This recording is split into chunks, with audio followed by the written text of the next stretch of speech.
Hey guys, how you doing? And welcome to another episode of Arnold Space Station.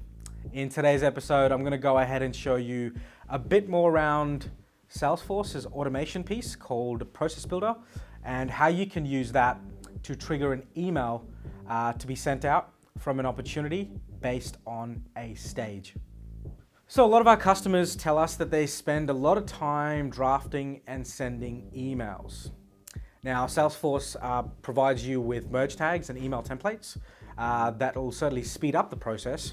However, if you do have a business process in place, that means at a certain stage in the deal, you need to go ahead and send any kind of email, whether that's a follow-up, an introduction, you can go ahead and do so using Salesforce. So we're going to go ahead and build a piece of automation using Process Builder.